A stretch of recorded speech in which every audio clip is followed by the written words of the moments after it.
आज के वीडियो में आपका स्वागत है। आज का विषय है क्रिया। क्रिया के दूसरे भाग को आज हम पढ़ेंगे, अर्थ के आधार पर क्रिया के भेद।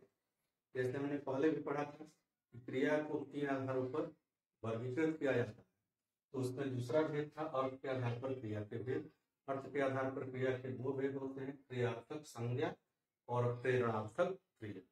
जैसे इसका नाम है क्रियार्थक संज्ञा, अर्थात क्रिया जब संज्ञा के रूप में प्रयुक्त हो तो वैसे पद को हम क्रियार्थक संज्ञा कहते हैं। अर्थात जब इसकी व्याख्या की जाए या इसकी परिभाषा लिखी जाए तब हम लिख सकते हैं कि जब क्रिया का प्रयोग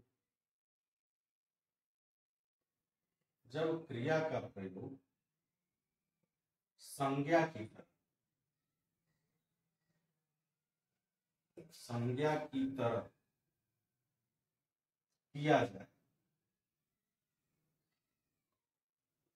जाए तो उस रूप को हम क्रियार्थक संज्ञा कहते हैं। जैसे होता है, मान लीजिए एक पद होता है टहलना। टहलना क्या है? टहलना इस तरह क्रिया, लेकिन इस टहलना का जो यहाँ आशय होगा, यदि हम इसको वाक्य में प्रयोग करें तो अगर हो जाए कि टहलना स्वास्थ्य के लिए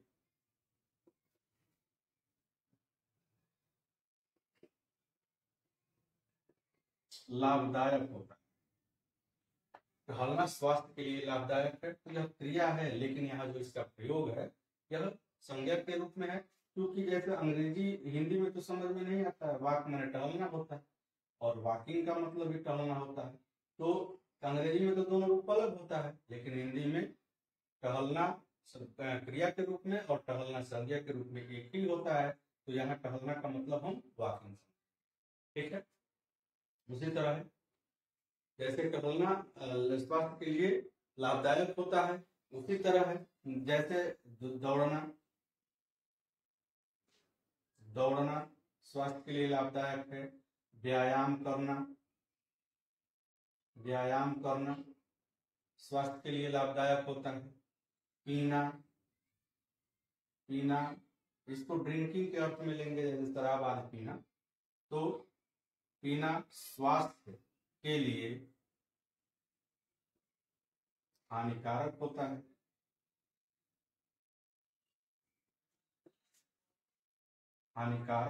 है। तो इस तरह हम देख रहे हैं कि क्रिया का ही रूप है, लेकिन इसको हम संज्ञा की तरफ प्रयुक्त कर रहे हैं, तो यह भी एक क्रिया का रूप होता है और इस क्रिया के रूप को हम क्रियार्थक संज्ञा का नाम देते हैं। इसमें अन्य क्रिया भी, मतलब जो भी क्रिया है उसको जब संज्ञा बनाकर आप इसको प्रयोग करेंगे तो वैसे क्रिया का रूप क्रियार्थक संज्ञा के रूप में प्रयोग होता है और इसको क्रियार्थक संज्ञा हम कहते हैं। इसका जो प्रेरणार्थक क्रिया होता है वह होता है जैसे चलना है, यह क्रिया का रूप है, यह मूल रूप है। इसके यदि रूप को हम परिवर्तित करके यदि हम इसको चलाना यह शब्द लिखे या दूसरा एक शब्द लिखे चलवाना, तो यह क्रिया का मूल रूप है और चलाना और चलवाना यह क्रिया का प्रेरणार्थक। उसी तरह पीना है, पीना शब्द है, पीना का पिलाना और पिलवाना, जब इसका रूप बदलता है तो ये मात्रा भी इसका बदल जाता है, पिलाना और पिलवाना। तो इसको हम प्रेरणार्थक क्रिया कहते हैं। प्रेरणार्थक क्रिया की परिभाषा होती है कि जब वक्ता किसी कार्य को स्वयं न करके किसी अन्य को करने के लिए प्रेरित करे तो क्रिया के उस रूप को प्रेरणार्थक क्रिया हम कहते हैं। प्रेरणार्थक क्रिया 2 प्रकार की होती है। एक होता है प्रथम प्रेरणार्थक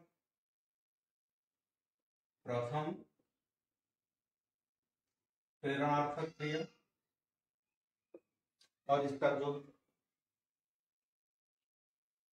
प्रथम प्रेरणार्थक क्रिया और इसका जो दूसरा रूप होता है उसको हम द्वितीय प्रेरणार्थक क्रिया हम कहते हैं। द्वितीय प्रेरणार्थक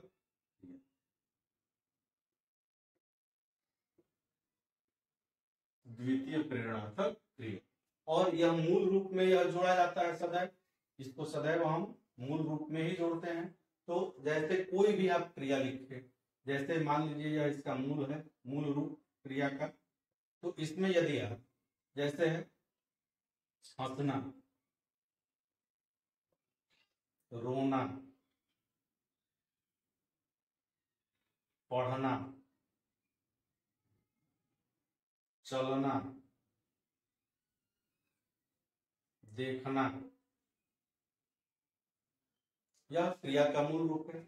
इसमें हम जब आना ऐसे कर लेंगे, जैसे हंसना है तो हंसना का रूप हम कर लेंगे हंसाना, यह प्रथम प्रेरणार्थक रूप। रोना का रुलाना, पढ़ना का पढ़ाना, चलना का चलाना, देखना का दिखाना। अब इसमें ये दो रूप लिखा गया। जैसे हंसना का यदि प्रयोग करें तो हम कहते हैं कि वह व्यक्ति हंसता है, बालक हंसता है, वह रोता है, छात्र चलता है, छात्र पढ़ता है। तो इससे यह लगता है कि जो व्यक्ति है, जैसे छात्र पढ़ता है तो छात्र ही काम करता है, पढ़ने की क्रिया। लेकिन अगर पढ़ाना हो, वह छात्रों को पढ़ाता है, वह छात्रों को पढ़ाता है। तो पढ़ने की असली क्रिया छात्र करता है, लेकिन उसका प्रेरक कौन है? जो पढ़ाता है। तो यह पढ़ाना जो रूप है, यह प्रथम प्रेरणार्थक क्रिया कहलाता है। इसी का तो इसमें जो करने वाला है वह किसी को प्रेरणा देता है। तो द्वितीय प्रेरणार्थक में क्या होता है? जैसे हंसवाना, इसमें होता है कि व्यक्ति स्वयं प्रेरणा न देकर किसी अन्य को प्रेरणा देने के लिए प्रेरित करता है। जैसे कहा जाए कि वह हंसाता है, तो हंसाने का जो कारक है वह दूसरा करता वह, लेकिन हंसने का जो कारक है, जो हंस रहा है वह। ठीक है। तो अब यहाँ है हंसवाना। जैसे कहा जाए कि वह राम को बुलाता, ध्यान दीजिएगा थोड़ा, बुलाता। तो यहाँ बुलाने का काम करता कौन करता है? वह करता है। लेकिन बुलाने की क्रिया कौन करता है? जिससे वह आता है, जो उस पर कार्य करता है, वह राम करता है। तो राम को यहाँ बुलाना जो क्रिया है, यह प्रभावित किया, तो वह स्वयं कार्य न करके राम को कार्य करने को प्रेरित किया। अब इसी को कहा जाए कि वह राम से श्याम को बुलवाता। अब यहाँ जो वह करता है, यह कोई काम नहीं किया, वह राम को प्रेरित किया कि वह श्याम को बुलाए। तो इस तरह के जो यहाँ बुलाता है प्रथम प्रेरणार्थक और बुलवाता है द्वितीय प्रेरणार्थक रूप कहलाता है। तो उसी तरह रुलाना का क्या हो जाएगा? इसको साफ कर देते हैं। रुलाना का जो रूप होगा वह होगा रुलवाना। पढ़ाना का पढ़वाना। जैसे कभी कभी होता है कि शिक्षक स्वयं न पढ़ा के किसी छात्र को पढ़ाने के लिए कहता है, तो वहां जैसे शिक्षक छात्र को पढ़ाता है, शिक्षक राम से छात्रों को पढ़वाता है, तो इस तरह पढ़वाना द्वितीय प्रेरणार्थक रूप हो जाएगा। चलाना का चलवाना, दिखाना का दिखवाना। उसी तरह जागना, जागना है मूल रूप, और जगाना प्रथम प्रेरणार्थक, और जगवाना द्वितीय प्रेरणार्थक रूप। तो इस तरह हम ध्यान रखेंगे कि प्रथम प्रेरणार्थक रूप में व्यक्ति किसी दूसरे को कार्य करने के लिए प्रेरित करता है, और द्वितीय में वह किसी अन्य को प्रेरित करता है कि तीसरा व्यक्ति कार्य करे। यह अर्थ के आधार पर क्रिया के दो रूप थे, एक क्रियार्थक संज्ञा रूप और एक प्रेरणार्थक रूप। क्रियार्थक संज्ञा में क्रिया को संज्ञा की तरह वाक्य में हम प्रयोग करते हैं, अर्थात क्रिया को जब संज्ञा के रूप में हम परिवर्तित कर दे तो वैसे रूप को हम क्रियार्थक संज्ञा रूप कहते हैं।